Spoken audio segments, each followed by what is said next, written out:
soy Marilyn Monsiváis y actualmente tengo 4 años trabajando con estos cultivos y conozco algunas otras zonas donde se establecen berries. El objetivo de esta plática es más que nada para todas las personas que desconocen sobre este cultivo o que quieren empezar a trabajar en el cultivo, o si algunos son productores y les interesa este cultivo, o son alumnos y no saben hacia dónde ir. Esta plática es como una generalidad de todo, o sea, para que se den una idea de cómo se manejan estos cultivos, qué podas hacemos nosotros. Entonces, no me voy a enfocar tanto en un tema o no voy a abordar tanto los temas porque no terminaría hoy. Entonces vamos a hablar en general de todo el manejo. Al final vamos a hablar de plagas y enfermedades, pero también va a ser muy, muy general. Bueno, primero quiero empezar con la importancia económica que han tenido las berries actualmente en México. Pues actualmente ocupan el segundo lugar en exportación de productos comestibles, o sea, generando 1.227 millones de dólares. O sea que ahorita las berries son un cultivo muy, muy relevante, aparte de que durante la pandemia, a comparación de otros productos que tuvieron bajas en sus ventas, algunos cerraron, a unas empresas en cuestión, no sé, de otros cultivos, no les fue muy bien, a las berries incrementaron sus ventas. ¿Por qué? Pues como sabemos tienen propiedades antioxidantes, vitamina A, vitamina B. Estados Unidos le metió mucha promoción a todo ese tema de las propiedades y pues las personas empezaron a consumir más berries por el tema del COVID. También son muy importantes porque ahorita el avance genético ha sido muy grande. Ya ahorita en las berries nos centramos mucho en aumentar producciones por hectárea que aumentar hectareajes. Las nuevas variedades, o ya sea de frambuesa, zarzamora, fresa, arándano, se centran más en obtener mayor rendimiento, obtener mejor vida de anaquel y obtener mejor calidad para entrar a nuevos mercados. Entonces ahorita la parte de la genética se está abordando demasiado y eso lo hace un cultivo también más rentable. Bueno, nosotros tenemos ciertas condiciones que son las óptimas para el establecimiento de las berries, pero no quiere decir que no se establezcan en condiciones adversas, solo que en estas condiciones propicias pues se han visto mejores rendimientos, se ha visto mejor calidad, pues la planta ahora sí que expresa mayormente su potencial en estas condiciones, pero no quiere decir que no se establezcan en otras zonas. Por ejemplo, tenemos berries en Sinaloa, tenemos berries en Baja California, tenemos berries en Guanajuato, Michoacán, Jalisco, Colima, en Puebla. Entonces, pues son condiciones bien diferentes. Como la temperatura, pues debe oscilar entre los 14 a los 19 grados, la óptima. El pH es de 5.5 a 6.5, porque, bueno, existe una tabla que nosotros podemos buscar en internet, se llama relación de absorción de nutrientes dependiendo al pH. En pHs más alcalinos, pues hay cierta disponibilidad de nutrientes como el calcio, se vuelve más disponible a pHs más alcalinos, pero nos antagonizan otros elementos. Entonces, en pHs más ácidos, pues se vuelve más disponible el aluminio, y el aluminio es un elemento muy tóxico, pero también tenemos disponibilidad de nitrógeno, de potasio. Entonces, pues el pH idóneo es donde la mayoría de los elementos se encuentran en una mejor disponibilidad. Entonces, para las berries, y yo creo que para la mayoría de los cultivos, es 5.5 a 6.5. Nuestra conductividad es la cantidad de sales que tenemos en el suelo, ya sea potasio, calcio, magnesio, sodio, etcétera. O sea, va a ser la cantidad de sales que tenemos en el suelo. Y las berries tienden a comportarse mejor en conductividades de 0.5 a 2 decisiemens sobre metro. Como les dije, tenemos berries establecidas en suelos con conductividades hasta de 4, pero obviamente eso nos va a afectar en el rendimiento, en el desarrollo radicular, en el vigor de la planta, ¿sale? En suelos óptimos son los franco-arenosos, pero bueno, porque estos tienen una mayor cantidad de oxígeno o de porosidad, entonces eso nos hace más fácil para estar controlando conductividades que unos suelos arcillosos limosos que tienden a compactarse más o que retienen muchísimas más sales o muchísimo más humedad. La materia orgánica es un factor muy importante porque la materia orgánica nos ayuda al tema de la reproducción de la microbiología del suelo, nos ayuda a retener humedad y nos ayuda a mantener con estructura nuestro suelo. Luego tenemos tierras con muy poca materia orgánica y ahí es cuando nosotros decidimos qué materia orgánica podemos incorporar, que lo mejor es incorporar materias orgánicas que ya estén humificadas como el humus de lombriz, lixiviados de lombriz. Todas estas condiciones nosotros las vamos a encontrar haciendo análisis de suelos, haciendo análisis de agua, revisando las condiciones climáticas del lugar en el que queremos establecer. Antes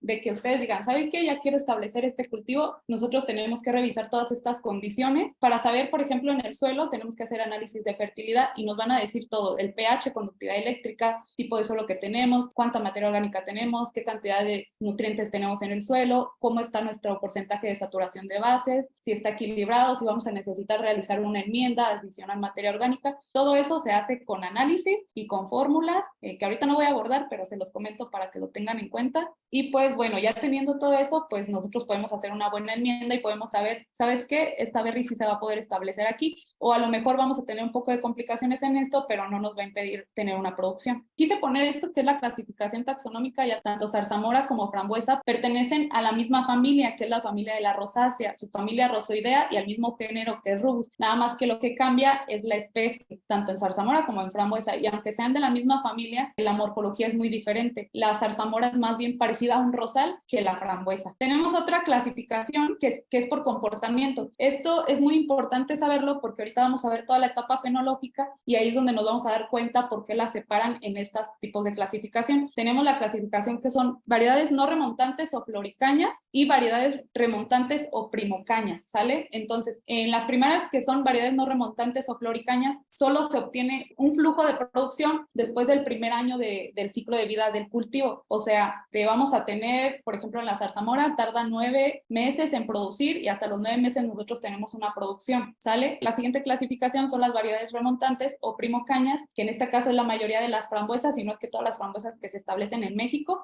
son primocañas. Esto quiere decir que se obtienen dos flujos durante su primer ciclo de vida. Se obtienen dos flujos, primero se obtiene un flujo desde la plantación, luego se hace una poda y se obtiene otro flujo. Eso es de gran importancia ya que ahorita se le está dando mucho auge a las primocañas porque podemos establecer dos ventanas de producción, ya no solo quedarnos con una ventana, se pueden caer las dos producciones en diferente ventana y si a lo mejor el precio estuvo acá más complicado, pues mi otra producción me puede ayudar. También los tiempos pues son mucho más cortos de etapa de plantación a etapa de cosecha, no requieren una producción forzada como la zarzamora, que la zarzamora es una variedad no remontante y la mayoría de las zarzamoras que se establecen en México son floricañas. Ahorita se están sacando variedades primocañas, pero son muy pocas, pero sí quería que lo tuvieran en cuenta. De hecho, aquí les puse unas imágenes donde la primera pues es la floricaña, que se ve como está primero las cañas, después se defolia y luego después del verano empieza la producción. Y en la imagen de abajo son varios flujos, eso es una primocaña. Bueno, ya sabiendo que vamos a incorporar a nuestro suelo, todo lo de la enmienda, ya revisamos las condiciones, ya sabemos qué variedad vamos a establecer, si una primocaña, si una floricaña, si una zarzamora, una frambuesa, que influyen varios factores, influyen los precios, influye el manejo, el conocimiento del productor, de qué tanto tema tiene con crecer, cuánto puede abarcar, bueno, va la preparación del terreno, que esto es muy similar en ambas, tanto en frambuesa como en zarzamora. Bueno, tenemos camas altas con un promedio de 30 a 40 centímetros, esto nos va a ayudar a que la filtración del agua sea mejor, a que no se retenga tanta humedad, a que las raíces se puedan expandir mejor,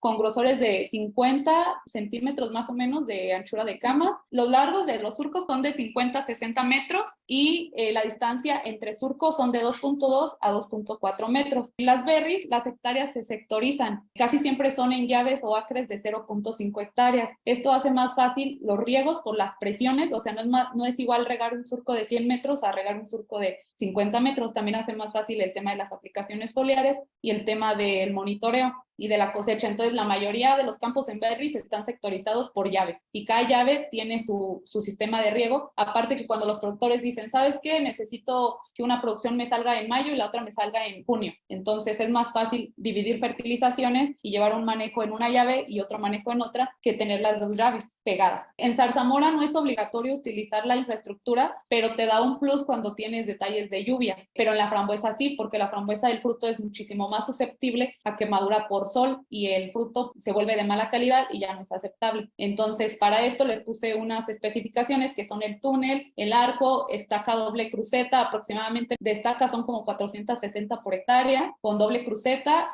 calibre 16, plástico de 600 micras, 35 lechoso. Riego, pues el riego va sectorizado y mayormente se utiliza doble cintilla por surco y aquí varía un montón. Por ejemplo, hay cintillas con distancia entre gotero de 10 centímetros a 20 centímetros a 30 centímetros y eso lo va a determinar la densidad de plantación que vayas a tener. En zarzamoras más o menos son a 50 centímetros, 30 centímetros entre plantas porque generan hijuelos, entonces pues se va abarcando los hijuelos, va llenando el espacio. En frambuesas hay frambuesas que generan hijuelos y hay frambuesas que no generan hijuelos. Entonces cuando generan hijuelos mayormente las densidades van desde 10,000 hasta 12,000 plantas por hectárea. Cuando no generan hijuelos, van más pegadas, van hasta 13,000 a 14,000 plantas por hectárea. Eso depende mucho de la variedad que vayas a establecer y de si generan hijuelos o no generan hijuelos, y eso te va a dar qué tipo de centilla puedes estar utilizando para ver cómo va a estar abriendo tu bulbo de humedad. Bueno, ahora sí ya vamos a ver el tema de las etapas, ya teniendo en cuenta todo lo demás. Igual todas las preguntas o dudas que vayan teniendo, por favor vayan escribiéndolas en el chat y al final las vamos a revisar. Vamos a empezar con las etapas fenológicas de la frambuesa. Como primera etapa tenemos el enraizamiento. Nuestras plantaciones mayormente son desde mayo hasta septiembre, que son épocas de lluvias en el centro del país. Bueno, se le entrega la planta al productor en cepellones, que es planta de aproximadamente 12 centímetros enraizada en un sustrato. Esas plantas vienen en charolas y primero, bueno, el productor ya sea si va a llevar un sistema orgánico, un sistema convencional, se va a hacer una desinfección de la raíz para evitar que esta pues se infecte de algún hongo que posiblemente tengamos en el suelo. Si son convencionales, pues hacen las desinfecciones ya sea con fungicidas sistémicos o con fungicidas de contacto. Aparte le adicionan enraizador, se le adiciona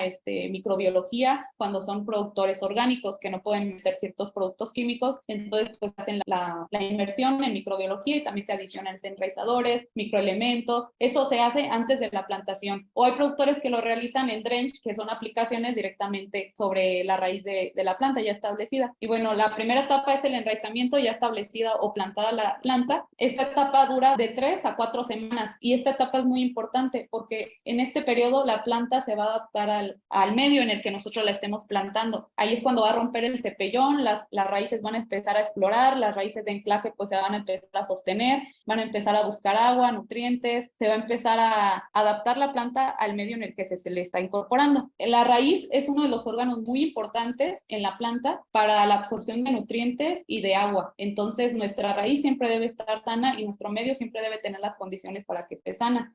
Aproximadamente las raíces en las berries se regeneran cada 8 a 10 días. Quiere decir que cada semana nosotros tenemos que estar monitoreando que tengamos crecimiento nuevo y que nuestra raíz esté sana. Son muy susceptibles las berries al tema de humedades en el suelo altas. Pueden sufrir hipoxias, o sea que son aguamientos, la raíz empieza a oxidar por la falta de oxígeno. Cuando nosotros saturamos el suelo, todos los poros que existen en el suelo, donde puede haber oxígeno, se llenan, se saturan. Entonces, si no hay oxígeno, la raíz se va a empezar a oxidar y se va a empezar a necrosar. Entonces, ahí ya empiezan los problemas, nuestra planta se va a empezar a enfermar, nuestra planta no va a empezar a asimilar los nutrientes, porque aparte tenemos, bueno, dos raíces se les llaman, ¿no? Tenemos la raíz de anclaje, que es la que busca sostener a la planta, y en otras raíces que son las de los pelos absorbentes, que son los que se dedican a absorber nutrientes y agua, y esos mayormente están en los primeros 30 centímetros de las camas. También son muy susceptibles a temas de contenido de sales altas. Cuando nosotros tenemos contenidos elevados de sales, se empieza a quemar la raíz y también tenemos oxidación. Todos esos factores nosotros los tenemos que cuidar demasiado. Durante esta etapa tenemos mayor demanda de fósforo, ya que es un nutriente que nos ayuda al tema de la regeneración de raíz. También tenemos demandas de zinc, que también nos ayudan al tema de la raíz, enraizadores, microbiología, podemos estar aplicando o fungicidas, en el caso de los que son convencionales, para estarla manteniendo sana. Básicamente en esta etapa, bueno, al menos en berries no empezamos a realizar fertilizaciones elevadas hasta que nosotros ya tenemos una adaptación en el suelo.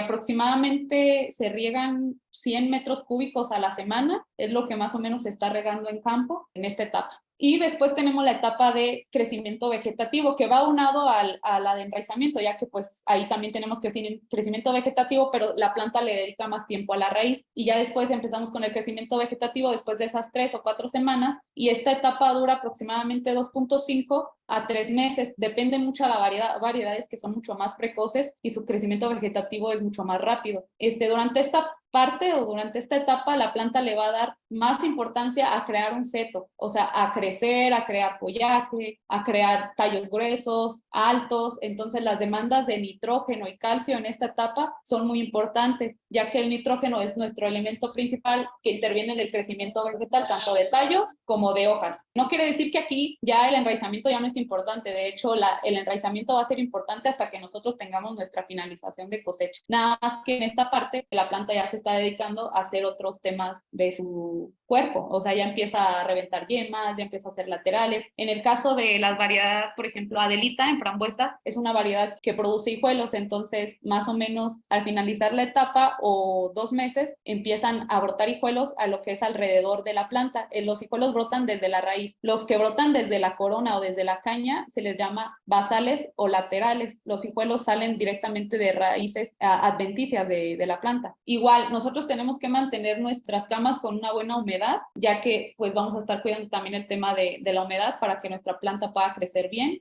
Hay ciertas labores culturales, de hecho aquí se ven 2 variedades diferentes. Como les decía, unas generan hijuelos, que es la de la derecha, esa es Adelita, es una planta que genera hijuelos, son todas las plantitas que se ven alrededor durante esa etapa vegetativa. Y la de la izquierda es una variedad que no produce hijuelos o produce muy pocos hijuelos y se dedica a realizar cargadores basales, laterales, y esos son los que nos van a dar mayor producción. Durante esta etapa se realizan ciertas labores culturales, puede ser el deshoje, que es un deshoje de las hojas viejas para saneamiento, ya sea si tengamos problemas de araña roja en las hojas basales, o de aireación para que la planta no tenga una mayor humedad relativa entre plantas, de eliminaciones de maleza, eso siempre se debe estar realizando para evitar competencia entre plantas. En esta etapa empieza a aumentar el requerimiento hídrico, aquí ya tenemos requerimientos de 120 metros cúbicos a la semana. Lo del requerimiento hídrico depende mucho de la zona, eso lo tenemos que tener mucho en cuenta, porque existe el coeficiente de evapotranspiración que es diferente para cada zona y para cada cultivo. En frambuesa es muy diferente que en maíz o que en agave, entonces eso al menos a nosotros nos los pasaron los requerimientos y los vas cambiando por zona, porque hay zonas mucho más calientes, hay zonas mucho más frías, y también tienes que estar monitoreando el riego para ver qué tantos pulsos tienes que estar dando al día. Si tus suelos son muy porosos, pues tienes que realizar pulsos más seguidos para evitar que se te pierda la humedad y la fertilización, y cuando son arcillosos también, o sea, para evitar que se sature tanto el suelo. Bueno, después ya de 3 meses que quedó establecida la planta, se tiene la etapa de diferenciación. Esta etapa es cuando las yemas pasan de ser vegetativas a ser yemas productivas, o sea, aquí ya se cambia el chip de la planta y ya cambia a empezar a generar yemas florales. Tenemos mayor demanda de fósforo, ya que el fósforo también es un nutriente que, aparte de ayudarnos a la raíz, nos ayuda al tema de inducción a floración. Tenemos mayor demanda de potasio, calcios, también seguimos teniendo demanda de nitrógeno, ya que el nitrógeno nos ayuda a mantener verde la planta, ¿no? Nos ayuda a que no se avejente tanto hasta que nosotros queramos que ya empiece a descargar fruta. Se utilizan algunos tipos de bioestimulación, es otro tema que no voy a abordar tan a fondo porque también es un tema largo, pero les voy a platicar algo. La bioestimulación es eso, inducir a diferenciación o bioestimular para producir más, y hay diferentes técnicas. Puede ser el deshoje, que es un estrés benigno, puede ser el uso de reguladores del crecimiento, como lo son las hormonas, como las citoquininas, como las giberelinas, como las auxinas. Las necesidades hídricas ya son mayores, pero antes de que nosotros entremos a diferenciación, tenemos que hacer un estrés hídrico cuando estamos batallando para diferenciar una planta, así le decimos. Entonces nosotros hacemos un estrés hídrico, la planta entra en estrés y lo que quiere es empezar a producir, entonces ese es otro tipo de estrés en la bioestimulación. Aumentar la cantidad de luz también nos ayuda a entrar a la diferenciación, porque cuando nosotros tenemos una cantidad de luz limitada, la planta se va a dedicar a crecer para buscar la luz. Entonces aumentar la luminosidad nos ayuda también al tema de entrada a diferenciación. Ya entrando en diferenciación, las necesidades hídricas van aumentando, y como les dije, eso es por zona, por tipo de suelo y por variedad. Hemos tenido necesidades hídricas de 150 metros cúbicos a la semana, que obviamente se dividen durante toda la semana, no es como que rieguen todo ese tiempo en un día. Bueno, aquí si alcanzan a notar, esta es una variedad que produce hijuelos. Las frambuesas en sí hacen su recorrido de la parte apical hacia abajo. Entonces empiezan a recorrer y todas esas yemas que revientan se les llaman cargadores. Son cargadores productivos. Más abajo se muestran cargadores mixtos. Nosotros les llamamos cargadores mixtos porque son más largos y entre esos cargadores brotan más cargadores. Lo ideal en la frambuesa es generar este tipo de cargadores porque nos aumenta las producciones. A la par que van creciendo estos cargadores, van creciendo los hijuelos. Durante esta etapa se sigue teniendo un crecimiento vegetativo, pero de los hijuelos. Entonces nuestra nutrición, por eso debe tener también nitrógeno, para que todo ese tema del nitrógeno se nos vaya a los hijuelos y también empiecen a producir. Se me olvidó comentar, la etapa de la diferenciación aproximadamente dura hasta cosecha, son como unos 45 o 50 días, más o menos, desde que empieza a botonar hasta que empiezas a tener tus primeras cosechas. Y finalmente, en la frambuesa tenemos el llenado de fruto y cosecha, que es ya la recolección de todos nuestros frutos que estuvimos nutriendo desde la diferenciación floral. Durante la cosecha, pues se tienen demandas altas de potasio, ya que el potasio es el que nos ayuda a dar calibre a la fruta, nos ayuda a dar pigmentación, el potasio nos ayuda al tema de la resistencia para plagas y enfermedades. Aquí ya hay un poco de menor demanda de nitrógeno, existe mayor demanda también de calcio, ya que el calcio es un elemento que nos ayuda a la estructura, nos ayuda a aumentar la pared celular tanto de las células como de los tallos, de los tejidos. También tenemos demandas de magnesio, el magnesio también ayuda al tema de las clorofilas, de las pigmentaciones. Los microelementos en las berries son muy importantes, de hecho en las berries,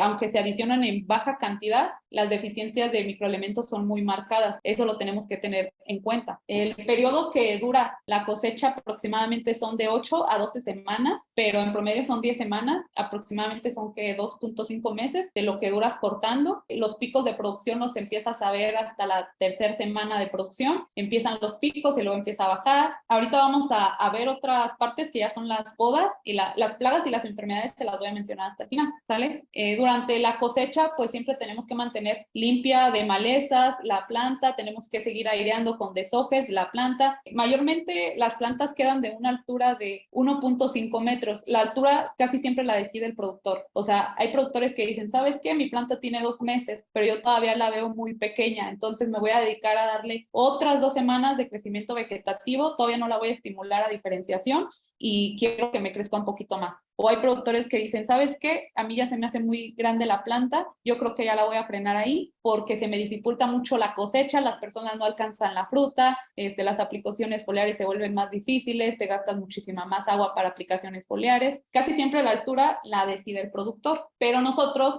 bueno, o ya desde vivero o quienes nos venden las variedades nos dicen, ¿sabes qué? La altura ideal es esta o esta, y eso ya se les comenta a ellos también. Bueno, ¿qué sigue después de la primera floración? Desde que tú plantas hasta tu primera cosecha, ¿qué sigue? Como les mencioné, hay variedades que producen hijuelos y hay variedades que no producen hijuelos. En el caso de la variedad Adelita se realiza una cosecha larga. Nosotros le llamamos cosecha larga porque ustedes van a producir la planta madre y cuando la planta madre termine, como ya venían los hijuelos van a entrar a producción más o menos son 3 semanas después de la planta madre, si no es que antes. Entonces, tú tienes producción de planta madre, termina tu producción en 2 meses y entras en producción con tus hijuelos. Entonces se le llama cosecha larga porque tienes 2 flujos, lo de planta madre y lo de los hijuelos. La cosecha se alarga de 2 meses hasta 5 meses y ese es durante el primer año. Solo en el primer año hay productores que les gusta hacer cosecha larga porque no les gusta tener los picos de producción tan altos ya que tienen un mayor número de hectáreas y a ellos les conviene más cuando son más números de hectáreas tener una cosecha larga porque pueden estar sacando cajas de varios sectores. En Jalisco la mayoría de los productores realizan cosecha larga solo durante el primer año.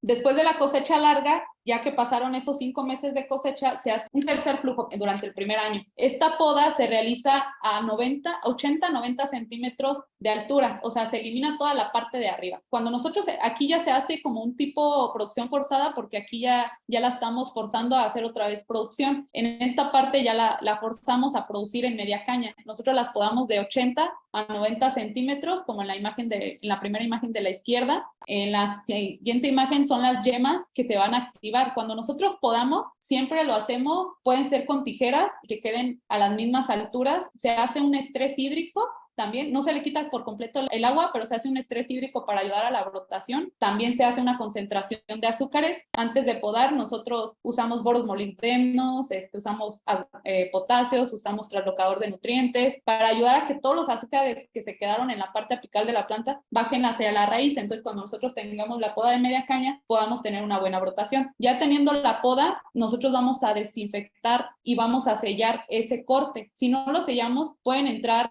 hongos y nos empiezan a infectar la planta de arriba hacia abajo y es cuando tenemos una muerte regresiva. Siempre que se haga esta poda se tiene que sellar en ese mismo día o al día siguiente. Ya pasando una semana aproximadamente se empieza a incorporar la humedad que se estaba realizando. Se hace paulatinamente, ya que si nosotros regresamos la humedad vamos a causar un estrés muy fuerte en la planta que va a colapsar. La humedad se regresa paulatinamente. Más o menos a la semana ya tenemos que tener brotación, a los 10 días se tiene que ver como la tercera imagen, que que son las yemas que empiezan a reventar para darle lugar, como si fueran varias plantas, y esas plantas van a producir cargadores. En las frambuesas se dejan aproximadamente 4 yemas por caña. Más o menos son 12 cañas a 16 cañas por metro lineal, para que nosotros no tengamos mucha competitividad de plantas y que nuestro seto no quede tan grueso, y porque eso nos puede traer problemas tanto de hongos, de arañas, de trips. Más o menos son las cañas que se dejan porque se hace un raleo, se eliminan las cañas más delgadas, las cañas más viejas.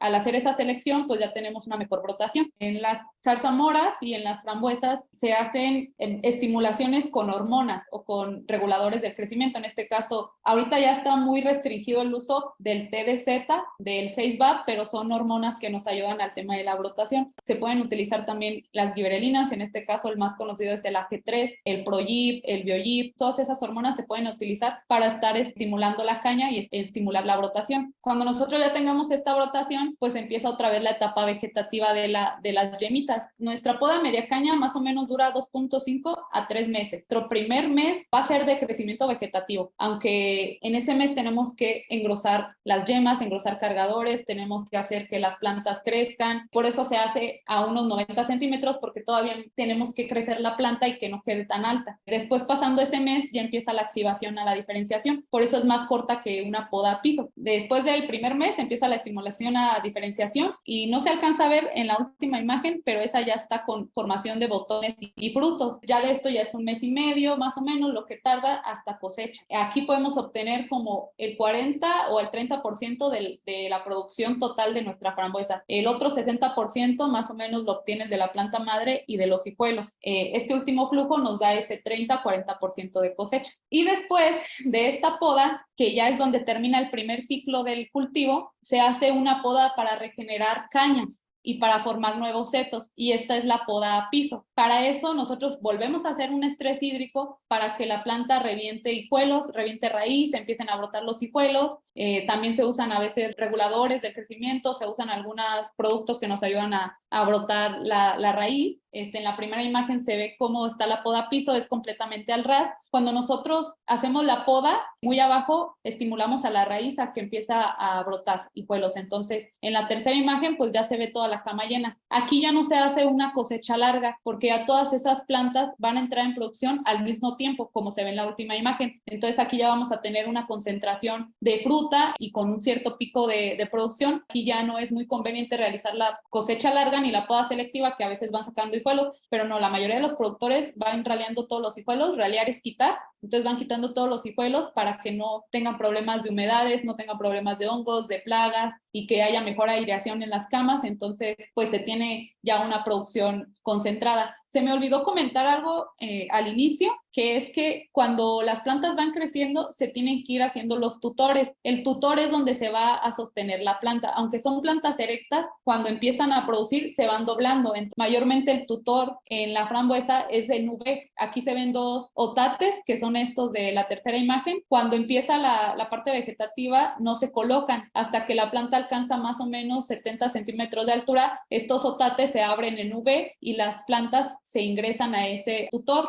Como en la última imagen ya se ven inclinadas las plantas, ya están sostenidas de un tutor. Ese es el tutor en V, en la frambuesa. Y bueno, tenemos algunas excepciones, como les comenté, hay plantas que no producen hijuelos, como en este caso es una variedad que, bueno, es de Planaza, que es la variedad Plapin 14, no produce hijuelos y produce puros laterales o basales. Como lo ven en la primera imagen, son plantas que salen desde el mismo tallo o de la misma corona. En la siguiente imagen, pues la planta en el crecimiento vegetativo no tiene hijuelos, solo tiene la parte de la planta madre y empieza a ramificar. En la tercera imagen ya es la cosecha y todo lo saca en un mismo flujo. Ahí ya no tenemos una poda selectiva o una cosecha larga. Ahí termina nuestra producción y hacemos una poda a media caña. Y aquí ya se ve mejor en la última imagen cómo se ve la planta toda ramificada. Estas variedades no producen hijuelos o producen muy pocos hijuelos, y las densidades de plantación son muchísimo más altas por el tema de que tenemos que abarcar más plantas. Hasta ahorita eso es todas las etapas fenológicas de la frambuesa. Voy a empezar ya con las etapas fenológicas de la zarzamora. Bueno, como les comenté al inicio, en México la mayoría de las variedades que se utilizan de zarzamora son floricañas, o sea que tardan más en producir, tardan más meses en entrar a producción y solo se obtiene un flujo al año. Se están optando también variedades primocañas, pero hasta ahorita son muy pocas y las que más se conocen son floricañas. Bueno, como primera etapa tenemos la plantación y el enraizamiento. Aquí las plantas van a una distancia más larga, puede ser hasta de 40 centímetros. ¿Por qué? Porque la zarzamora también saca hijuelos y saca laterales, y en la zarzamora es como una guía. La zarzamora no es como la frambuesa, la zarzamora se tiene que tutorear en una sola línea. Las ramas se van acomodando en el tutor para que después cuando vayan creciendo se van doblando y se van tutoreando como si fuera una guía. Tenemos la plantación y el enraizamiento, que básicamente es lo mismo en frambuesa, mantener el suelo en buenas condiciones para generar una mejor crecimiento de raíz, aunque la raíz de la zarzamora puede expandir o explorar muchísimo más que la de la frambuesa, puede llegar hasta los 60 metros de profundidad. Eso es en lo que cambia en tanto a la frambuesa. Y bueno, tenemos la etapa vegetativa. Del lado izquierdo tenemos una variedad, esa es una primocaña. Las primocañas siempre tienden a tener la planta madre más alta y empiezan a sacar laterales. Y del otro lado tenemos una variedad floricaña. Esta etapa abarca los primeros 5 meses de vida del cultivo. O sea, aquí, cuando nosotros ya tenemos producción en frambuesa, en las floricañas, en zarzamora no. Nuestros primeros 4 o 5 meses son de crecimiento vegetativo, y cuando van creciendo, pues se van acomodando en el tutor, que es este que les mostré, que es de una sola línea. Aquí tenemos demandas altas de nitrógeno, también de calcio, tenemos demandas altas de microelementos. La planta se dedica básicamente a hacer un seto muy bueno para su producción. Nosotros la dejamos crecer, más o menos son 5 meses, cambia dependiendo a la variedad. Hay variedades que son más cortas, que pueden tardar 4 meses, hay otras que tardan hasta 6 en la etapa vegetativa, y va creciendo la planta y ustedes la tienen que ir acomodando, y va creciendo y va a ir acomodando. Después de esta etapa, esto es lo interesante, en México se hace una técnica que es la producción forzada en zarzamora.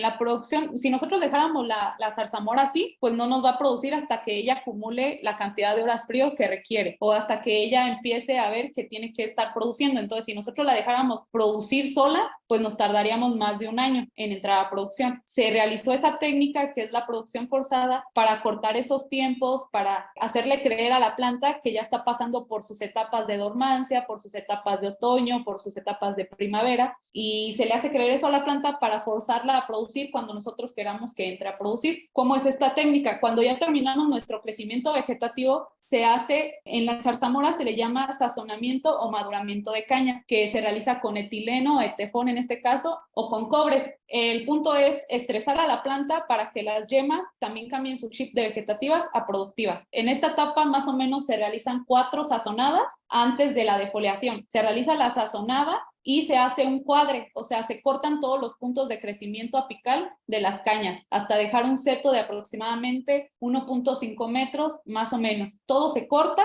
para estimular las yemas a reventar, y se estimula con las sazonadas para que las yemas cambien el chip. Ya haciendo esas técnicas se hace la defoliación. La defoliación es como hacerle creer a la planta que ya está entrando en otoño y tiene que tirar las hojas. Cuando tira las hojas, pues ya se dedica a estar entrando en dormancia y a querer acumular sus horas frío para empezar a brotar. Pero como aquí no tenemos una acumulación de horas frío, nosotros usamos compensadores de horas frío y reguladores del crecimiento. Después de la defoliación, que esta se hace de manera química, ya sea con urea, ya sea con sulfatos de cobre, con aceites, con fosfonitrato en altas cantidades, pues lo que se busca es quemar la hoja para que se empiece a caer y la planta diga, o sabes qué, ya llegó la época de tirar mis hojas, ahora me voy a dedicar a brotar mis yemas. Ya después de esta defoliada se hace una activación, ya puede ser con giberelinas. Como les mencioné, antes se utilizaba o todavía se utiliza mucho el TDZ, pero ya está muy regulado por otros países, entonces ya no lo podemos utilizar. También se utilizaba la cianamida hidrogenada, pero también es peligrosa, entonces pues ya se está optando por otras hormonas como los brasinoesteroides o las citoquininas, que las citoquininas pues son las hormonas de la brotación, y existen varios productos que sí están regulados y que podemos utilizar. También se utilizan ácidos glutámicos, utilizamos auxinas. En la activación hacemos eso, hacemos un recorrido desde la parte apical hasta la parte basal de yemas.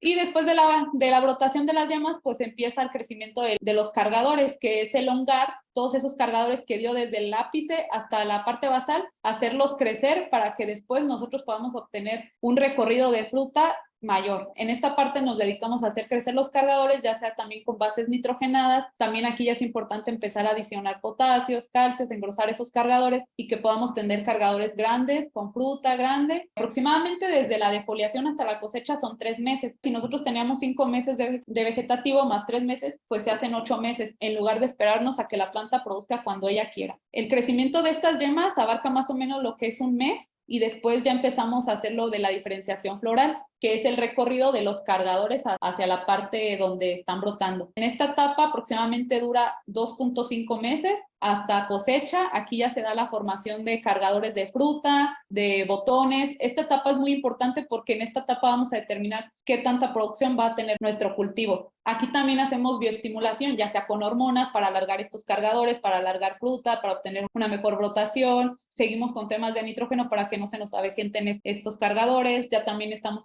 acumulando temas de potasio para que cuando empiecen a cuajar, el cuajado es la formación del fruto, ya podamos tener frutos de mejor calidad y mayor tamaño. Y pues finalmente en la zarzamora tenemos la última etapa, que ya es el llenado de fruto y cosecha. Esta foto de aquí es la variedad libre que se tiene de zarzamora, que es tupi. Entonces, el recorrido es desde arriba hacia abajo. Esa es una de las características de las floricañas, que hacen su recorrido desde la parte apical hasta la parte basal. A diferencia de las primocañas, concentran la mayor parte de su fruta en las puntas, ¿sale? Este periodo de cosecha también más o menos dura de 8 a 12 semanas, y anteriormente muchos productores, después de esa cosecha, hacían un recuadre, así le llamaban. O sea, podaban todos estos cargadores y hacían que brotaran otros y les produjeran a los 3 meses. Pero en los recuadres se baja mucho la producción. Entonces, ahorita la mayoría de las empresas recomendamos que se haga una poda a piso para poder establecer ventanas de producción. Porque si nosotros hacemos varias podas, pues se nos va a desfasar nuestra ventana de producción y posiblemente ya no van a entrar en donde les conviene entrar.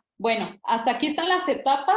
Traté de sintetizarlo lo mejor posible porque son temas muy largos, muy extensos, que obviamente no puedo terminar en 2 horas. Por eso también están los congresos de berries, porque ahí abordan temas muchísimo más a fondo, como el tema de la bioestimulación, el tema de las podas, de nuevas variedades. Ya voy a entrar a la última parte, que son las plagas y enfermedades. Bueno, la zarzamora y la frambuesa comparten ciertas plagas. En algunas se comporta de una manera diferente que en otras. Tenemos a una de las principales que nos ha dado dolores de cabeza en las producciones, que es la araña roja o ácaro de 2 puntos, que es Tetranicus urtice. Pues las características son que es un adulto de 0.5 milímetros de largo, color translúcido que varía de amarillo a verdoso a café anaranjado. Una de las características de esta plaga es que empieza desde la parte de abajo. De las primeras hojas, las hojas más viejas empiezan con el daño de araña roja y va subiendo hacia arriba. Por eso el tema de los deshojes que les decía al inicio es muy importante para mantener limpia la planta tanto de plagas como de enfermedades. A estas plagas les encantan las humedades relativas bajas, o sea, los ambientes secos y las temperaturas altas. Si nosotros no tenemos esa aireación entre las plantas, va a ser más susceptible al tema de araña roja. Primero empieza en las hojas, pero una de las incidencias ya más graves, donde sabemos que el control va a salir más caro que quizás cosechar, ya es cuando se forman estas telarañas, que es en la parte apical, porque estas telarañas las ponen también en la fruta. Entonces ya son incidencias muy altas que posiblemente o muchas veces es más difícil controlar. Los daños que ocasionan pues es la succión de savia provocando la muerte celular, producen telaraña, el moteado blanquecino que se nota en estas hojas, y clorosis, deformación de hojas, necrosis y defoliación. Obviamente, pues las hojas son otro de los medios donde la planta hace fotosíntesis, con esta hace energía, crea azúcares y pues se alimenta. Entonces, si nosotros no tenemos una buena calidad de hoja, pues la planta no se va a estar alimentando y eso repercute en la producción. Tenemos producciones más bajas, calidad de los frutos no son muy buenos. Y bueno, el manejo, existen varias formas de manejar. Para mí el mejor es el manejo integrado, que pues el manejo integrado es juntar varias prácticas que nos pueden estar ayudando, como en el primer caso que les comenté, el deshoje de las cañas nos puede ayudar a crear una mejor aireación en el ambiente, tener un bulbo de humedad en los surcos muy bien abierto, o sea que no solo se quede en la parte de arriba, porque si nosotros abrimos nuestro bulbo de humedad, pues nuestra humedad relativa va a aumentar, van a bajar las humedades a las camas y eso nos va a ayudar. La parte de la orilla de los túneles se levanta. Nosotros levantarla a unos 40 centímetros va a permitir que entre mayor cantidad de aire. Eso también nos va a ayudar a airear los túneles. Hay ciertos productos con extractos, que es el chile, el ajo, la canela y el neem, que nos ayudan a mantener esta plaga un poco más controlada, pero no la controlan, solo nos ayuda a mantenerla más controlada. Bueno, se ha mencionado mucho el uso del silicio para reforzar las paredes de las hojas y evitar que la plaga dañe. Podemos estarlo utilizando, pero se tienen ciertas consideraciones, ya que el uso excesivo de silicio nos puede ayudar o nos puede avejentar la planta. Tenemos que considerar eso también. Se tienen algunas moléculas que son la Z-cipermetrina, la abamectina, el diacinón, el fenpiroximate, acequinosil, bifenazate y fenaxaquin, que son muy buenas para derribar estos insectos. Yo, bueno, o al menos me gusta recomendarlos cuando se tienen incidencias muy altas. Casi todo tiene que ser preventivo. Cuando nosotros ya queremos controlar algo que ya tiene una incidencia muy alta, nos va a salir muy caro y posiblemente no lo podamos controlar. Estas moléculas que les puse aquí nos han ayudado al derribe. Derribar es cuando tenemos una incidencia de una plaga, vamos a bajar la población y ya es cuando metemos otro manejo, que es lo que se hace más o menos en control biológico. Cuando se tiene una alta incidencia, primero te tienen que recomendar hacer un derribe antes de hacer liberaciones, porque si tú haces liberaciones, pues es más costoso, te vas a llevar muchísimo más insectos benéficos y posiblemente le ganen en reproducción las plagas más que los benéficos. Otra consideración es que cuando las arañas tienen condiciones de temperatura más altas, los ciclos de vida se acortan. Si su ciclo de vida era de 20, 15 días, se va a cortar hasta 7, 6 días. En temperaturas más altas, el ciclo de vida de araña se va a cortar muchísimo. Muchos productores lo que hacen es empezar a hacer liberaciones en este caso, de Phytocelus persimiles, de Ambliseus, de ácaros depredadores, cuando las plantas están en una etapa vegetativa, para que cuando empiecen a entrar a diferenciación ya tengamos una población alta de estos insectos benéficos y nos puedan ayudar al control. En Jalisco particularmente, el control biológico ha sido muy exitoso. Ya se han estado utilizando menos moléculas porque pues las que se utilizaban ya no nos estaban ayudando. Lo que es el diacinón, la abamectina, pues el diacinón actúa directamente en el sistema nervioso y la abamectina lo que hace es que hace que el insecto no se mueva y no se alimente, es por contacto o ingestión, entonces eso nos ayuda a controlarlo, pero no son ovicidas, o sea, estos nos ayudan con el adulto. Si nosotros tenemos una alta incidencia, primero tenemos que derribar adultos y después tenemos que aplicar un ovicida para también bajar la incidencia de esos huevos. Existen diferentes productos ovicidas, también tenemos el tema del Sabé y del Tetrasan, que son el Toxazole y Excitiazox, que son reguladores del crecimiento, o sea, impiden que el huevo se desarrolle a ninfa y que la ninfa se desarrolle. Entonces eso también nos controla la parte de las ninfas y de los huevecillos. Pero como les digo, o sea, yo creo que lo mejor que podemos hacer es una prevención.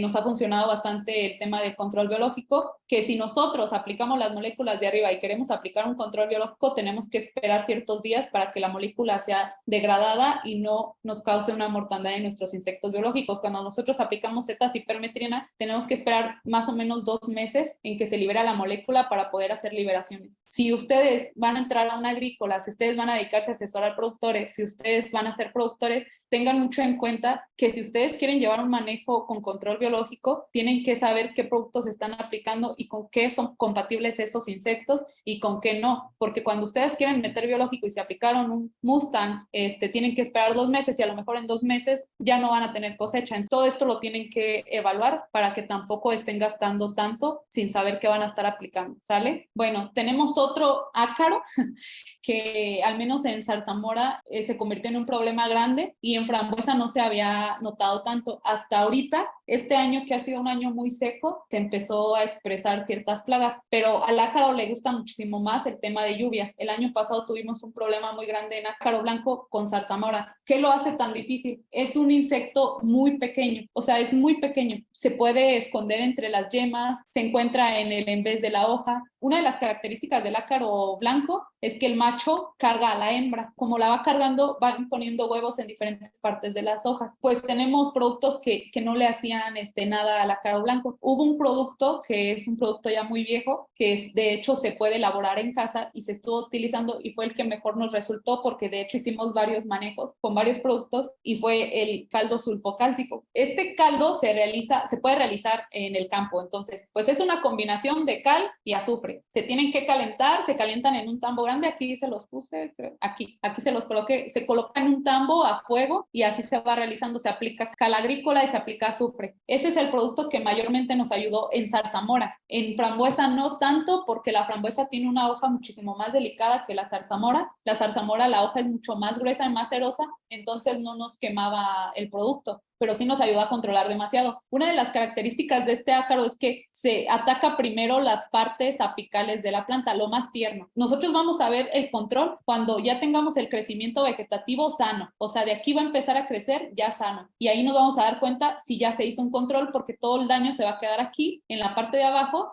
A ver, permítanme. Se va a quedar este daño aquí y el crecimiento nuevo lo vamos a ver acá. Cuando nosotros tengamos un buen control, vamos a ver todo esto que se queda en esta parte, ¿sale? Y en frambuesa es diferente, porque en zarzamora hace el doblez de la hoja hacia abajo, y eso hace que las aplicaciones sean más difíciles, porque el producto no logra entrar por completo en vez de la hoja, porque la enrolla hacia abajo. Y en la frambuesa la enrolla hacia arriba, por eso no se nos ha dificultado tanto el control de ácaro blanco en frambuesa. Los daños que causa pues son el acortamiento de entrenudos. Los entrenudos es la distancia de una yema a otra. Empieza a cortar los entrenudos, entonces hace que las plantas se queden chaparras, que produzcan solo en las puntas. Como secreta ciertas sustancias al momento de alimentarse de la savia, pues hace unas deformaciones en las yemas y deforma los frutos. La parte de abajo, los frutos que se muestran en la imagen, son daño de ácaro. Bueno, el año pasado y otros años se tuvo pérdidas enormes por este ácaro en zarzamora. Como les digo, en frambuesa no he tenido ese detalle tan alto, pero se ha tenido. No es que no esté presente, pero es muchísimo más su reproducción en épocas húmedas, o sea, en épocas de lluvias. Y pues en zarzamora tenemos otro ácaro muy importante que ha sido un dolor de cabeza en el estado de Michoacán, más que nada en Los Reyes,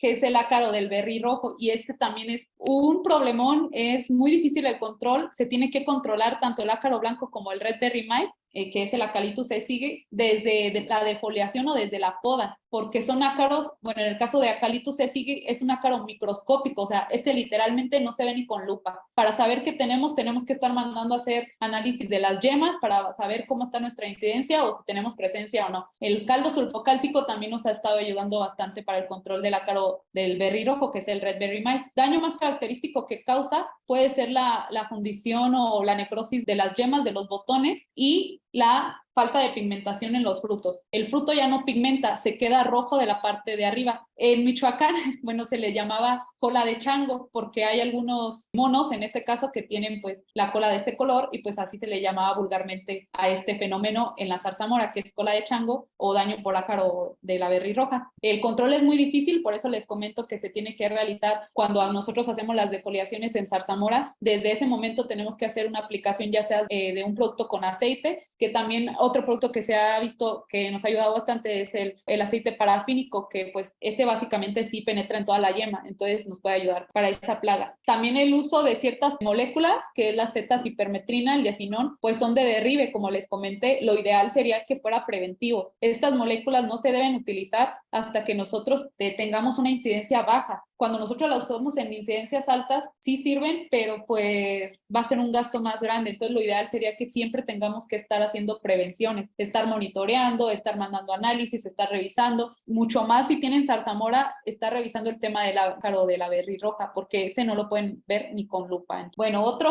dolor de cabeza en frambuesa y en zarzamora, y se ha convertido en una de las plagas más importantes en las berries, son los thrips, tanto Franquiniella occidentalis como Cirtothrips dorsalis. O sea, estos dos thrips son como de las plagas que más han causado resistencia a los productos. Ahora que no tuvimos lluvias, nosotros no habíamos tenido daño de thrips, al menos de Cirtothrips en frambuesa.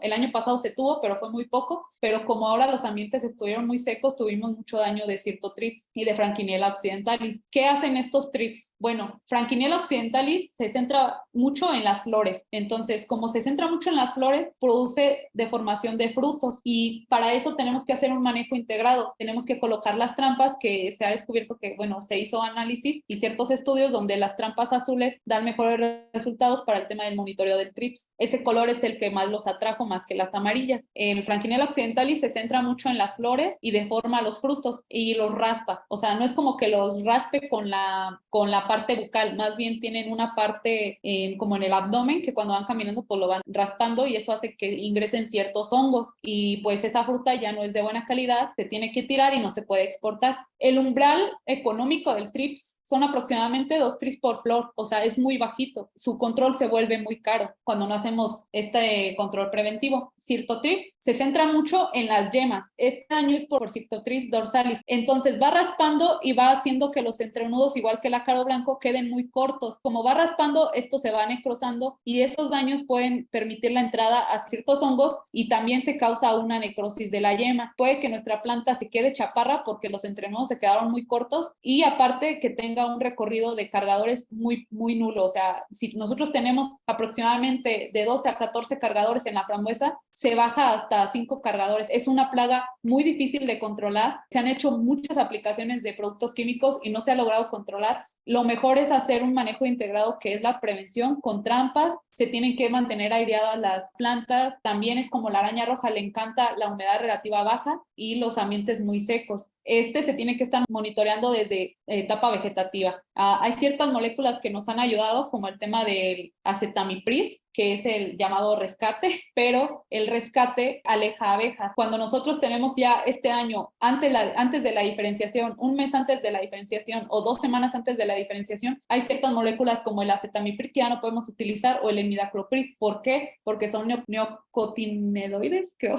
no me acuerdo cómo se pronunciaba, pero dañan a las abejas y las alejan. Entonces, si nosotros no tenemos abejas, nos va a causar deformación en el fruto. Todo eso van a ser pérdidas en la producción. Nosotros tuvimos un caso muy importante porque no había abejas, hasta el 60% de la producción se perdió por no haber polinización, por una aplicación de rescate, que en este caso fue acetamiprid. Hay algunas otras moléculas que nos ayudan, pero de lo que más nos ha ayudado para el tema del TRIPS es el monitoreo y el uso de algunos insectos de control biológico, como puede ser para el Frankinella occidentalis, nos ha ayudado mucho el tema del Orius, que son las chinches pirata que le llaman. También hay algunos ácaros depredadores que atacan al TRIPS. Se los vuelvo a repetir, todo lo que son productos químicos, traten de dejarlos al final y primero hacer todo lo que son las labores culturales, ir monitoreando. Cuando se tengan que aplicar los productos químicos, aplíquenlos, pero no se excedan de las dosis. Por algo los productos tienen sus dosis recomendables, porque ellos ya se encargaron de hacer todas las pruebas necesarias para saber con qué dosis van a tener un mejor control. No aumenten dosis, no aumenten cantidad de agua y aumenten dosis. No repitan los productos cuando no los tengan que repetir, porque gracias a todo eso hemos tenido la resistencia a ciertos productos en esta plaga. Sí hay que ser muy conscientes en el tema de usar agroquímicos, porque lo he visto en muchas ocasiones. Recomiendan 200 mililitros por hectárea y ¿sabes qué? Métele 500 porque no se está controlando. Con 500 tampoco la vas a controlar si no la controlaste con 200. Sí sean muy conscientes en esa parte del uso de los agroquímicos. Y pues una de las plagas también importantes, se da muchísimo más en lluvias, es la mosca del vinagre de las alas manchadas, que es Drosophila suzuki. Pero esta meramente se controla con puros labores culturales. Si nosotros tenemos fruta sobre madura en nuestra planta, vamos a tener daño de mosca de la fruta. Y si no controlamos ese tema de mantener nuestra fruta sobre madura lejos de nuestro empaque, no vamos a tener un buen control. Para el control y monitoreo de la mosca de la fruta se han hecho algunas técnicas, que es el vasito que les muestro en la foto, es un vaso con vinagre de manzana. Tengo una compañera de la empresa que realizó una tesis con diferentes tipos de monitoreo, que a algunos les añadieron unas bandas aquí, negra y la otra roja. Se hicieron varias pruebas y los vasos con esas bandas atrajeron muchísimo más adultos a las trampas que las que no se le colocaron esas bandas. Entonces, para que nosotros tengamos un buen control de mosca, pues tenemos que monitorearla. Y aproximadamente nosotros nos llevamos que serán unas 20 trampas por hectárea, son para empezar. Cuando nosotros tenemos incidencias muy altas, aumenta el trampeo y eso nos ha ayudado bastante. Cuando ya tenemos daño de larva en fruta no tan madura, ahí es cuando empieza el problema, porque ahí sí tenemos que hacer aplicaciones y lo que más se ha utilizado es la cetacipermetrina. Nosotros nos basamos en una lista que nos proporciona en este caso Aniberris, y la lista cambia dependiendo a la empresa, o sea, dependiendo del mercado al que vayas a mandar tu fruta, te restringen ciertos productos. Tú ya tienes que basarte en esas listas para estar haciendo las aplicaciones. Por eso cada año con año se van restringiendo más, y ahorita un manejo que ha tenido mucha importancia es el tema del control biológico. Bueno, la característica característica que se me pasó comentarles es, esta mosca es pequeña, tiene los ojos rojos, es de color marrón y la vamos a ver siempre en las frutas sobremaduras. En la imagen de arriba de la derecha se alcanza a ver una larva, esa es la larva de la mosca del vinagre, esta que voy a encerrar aquí. Aquí se ve pequeña, pero tiene 4 estadios larvales, 4 a 5 estadios larvales, y en cada estadio va incrementando el tamaño, entonces puede llegar a medir 5 milímetros hasta 7 milímetros. Es meramente puro labor cultural la mosca del vinagre. Si nosotros tenemos nuestra huerta con la cosecha al día, pues no vamos a tener los problemas de este tipo de plagas. Algo que también se me pasó comentarles, perdón, es que en la frambuesa el corte o la cosecha se hace de diario, o sea, la frambuesa madura día con día. En frambuesa se hacen los cortes diarios, todos los días tienen que estar cortando fruta, pero en zarzamora las zarzamoras tardan más, entonces en zarzamora se puede hacer un día sí y un día no, un día sí y un día no. Bueno, las plagas que les mostré ahorita fueron las más importantes, existen muchísimas más que atacan en diferentes etapas, pero no son tan agresivas como lo son estas plagas, o no causan tanto daño o son más fáciles de controlar. Bueno, ya entrando con las enfermedades, pues primero tenemos a la roya, que es Buccinastrum americanum, que bueno, esta también es muy característica cuando hay humedades relativas altas y temperaturas muy altas. Una característica de la roya pues es el polvo amarillo, este polvo amarillo que se presenta en el envés de las hojas, y por la parte de las se muestran manchas amarillentas también, pero son manchas. Por la parte del envés es polvo. Empiezan del estrato de abajo, en las frambuesas y en las zarzamoras se divide por estratos. El primer estrato o el estrato bajo son las plantas viejas. Después sigue el estrato medio, que pues son la parte media de la planta, y el estrato alto. Cuando nosotros tenemos incidencia en el estrato alto, quiere decir que nuestra plaga trae una incidencia alta, porque ya recorrió todo desde la base hasta la punta hasta llegar a la fruta. Y cuando ya tenemos el daño en la fruta, se vuelve una fruta no comercializable y automáticamente se tiene que mandar a proceso. Cuando tenemos el daño en el estrato bajo, tenemos ciertos manejos, que es el desoje, que nos ayuda a mantener a la plaga controlada. También se hacen aplicaciones de cobres, productos con cobres, con propiconazol, el aceite de árbol de té, que existen varios productos que lo tienen, no voy a decir marcas, pero existen varios productos con aceite de árbol de té, los bacilos subtiles, hay ciertas fitovacunas que han creado. Las fitovacunas, más que nada, son productos que nos ayudan a que la planta active sus defensas. No van a controlar la enfermedad, nos van a ayudar a que la planta se active antes de que llegue un patógeno, para que cuando ya exista la presencia del patógeno, ya no vayamos a tener el daño que íbamos a tener y la planta ya sepa cómo responder. Dentro de estas fitovacunas existe uno muy conocido que seguramente ya muchos lo han escuchado hablar, que es el fosfito de potasio. El fosfito de potasio es un fungicida muy utilizado, ya que lo que hace es eso, hace que la planta active su sistema inmunológico, su resistencia ante ciertas plagas y enfermedades, y nos ayuda a que la planta, cuando ya tenga una presencia de plaga o enfermedad, ya tenga su sistema de defensas activo. Más que nada, también la roya es mucho tema de labor cultural, es mantener aireado nuestro túnel, no acumular tantas humedades en el suelo o tanta humedad relativa en el ambiente, del tema de los deshojes, de la eliminación de plantas ya viejas, porque también mantener plantas muy viejas hace que el tema de la roya pues se siga propagando. Una enfermedad muy importante, y yo creo que de las que más nos ha pegado, es botritis en la frambuesa. O sea, el tema de botritis es algo muy extenso, es un hongo que nos ha costado mucho controlar porque se adapta a diferentes condiciones. Aunque esté seco el ambiente, vamos a tener detalles de botritis. Y botritis es un hongo que se encuentra en el ambiente, en tus manos, en la tierra, en las hojas, en todos lados se desarrolla botritis. El daño más común pues es la formación de este micelio grisáceo que se ve en la fruta, y también la momificación de los frutos. Se vuelven frutos ya no exportables y pues nos causan muchas pérdidas. Hemos detectado incidencia de botritis hasta del 30 hasta el 40% de daño en los cargadores. Si nosotros tenemos una planta que nos va a dar 150 frutas, pues el 30-40% viene dañado con botritis cuando se elevan las condiciones que ésta requiere. Hay ciertos productos que nos han ayudado bastante, que son los productos a base de piraclostrobin más boscalid, el ciprodinil más el fludioxinil, que son los que más nos han ayudado para el tema del control de botritis. También existen productos con microorganismos, que es el Bacillus subtilis. Existen algunos extractos, como es el extracto de gobernadora, productos a base de cobre que podemos estar utilizando. Siempre esto se debe hacer de manera preventiva. Cuando nosotros ya tenemos el cuajado y tenemos el daño de botrytis, va a ser muy difícil controlarla y va a estar contaminando a la fruta que esté a un lado de ella. O sea, la contaminación se hace por medio del ambiente y es muy grande. Por eso siempre se tiene que prevenir desde botón las aplicaciones que vayamos a realizar. También hay labores culturales que nos van a ayudar, que es el raleo de cañas viejas, la aireación de las plantas, no mantener altas humedades o encharcamientos en nuestros surcos, porque eso también nos va a prender el hongo mucho.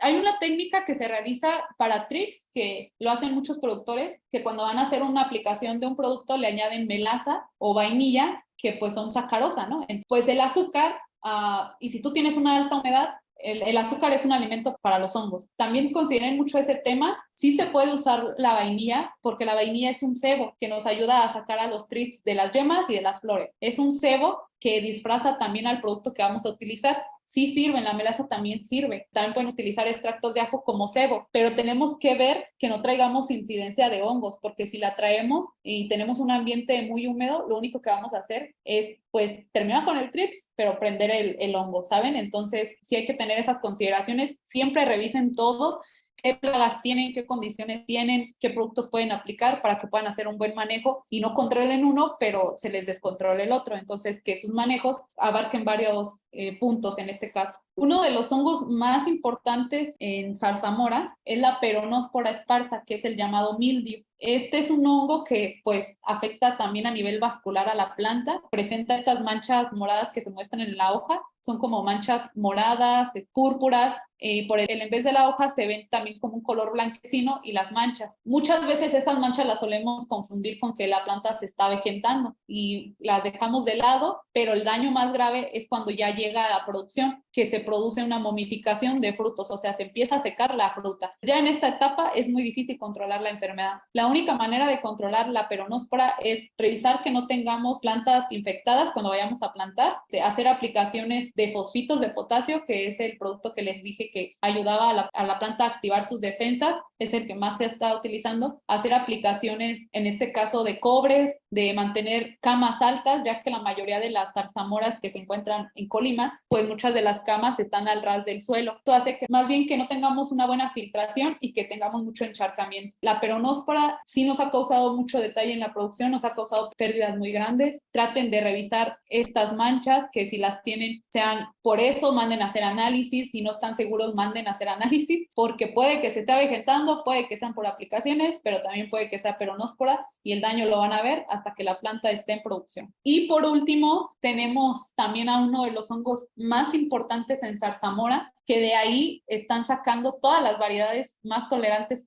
Una de las principales características que debe tener una zarzamora para ser rentable ahorita es la tolerancia a Fusarium, ya que todo el estado de Michoacán está infectado de Fusarium y también en varios otros lugares tienen Fusarium. El Fusarium es la muerte de toda la planta, o sea, empieza desde la parte de la raíz y se va hasta la parte apical y causa la muerte total de la planta antes de producción. Esta planta ya iba a entrar en producción, como ven a un lado se muestran unas plantitas con fruta y empezaron a colapsar las plantas, estas, y las de acá al lado es plantas con fruta y empiezan a colapsar cuando van a entrar a producción. El control de Fusarium ha sido muy difícil. Primero que nada tienen que tener camas muy altas porque el Fusarium se mueve también por el agua, también estar desinfectando las tijeras cuando vayan a podar. El uso de microbiología es lo que más se ha utilizado. Se usan algunas moléculas, pero no se ha tenido tanto éxito con el uso de las moléculas. El uso de variedades más tolerantes a esta enfermedad, pues es lo único que nos puede estar ayudando a que la zarzamora sea más rentable. Pero el Fusarium, lo que más ha destacado hasta ahorita o los manejos que más han ayudado fue el uso de tricodermas, de generar una microbiología en el suelo que pueda estar compitiendo contra el hongo. Los suelos muy pobres en materia orgánica son también los más susceptibles al tema de daño por Fusarium. El Fusarium se alimenta mucho de la materia orgánica. Entonces, si nosotros tenemos un suelo muy pobre en materia orgánica, pues vamos a tener una incidencia más alta, ya que como no tiene la materia orgánica para alimentarse, se va a centrar en degradar la materia de la planta de nuestro interés económico. Entonces, también hay que revisar mucho eso. También si nuestras plantas están en una pendiente, pues tratar de hacer nuestras camas más altas para que al momento de que haya algún encharcamiento, no se nos vaya a estar contaminando toda nuestra cama. Y pues bueno, hasta aquí sería todo. Es de una manera muy resumida y pues espero que les haya gustado.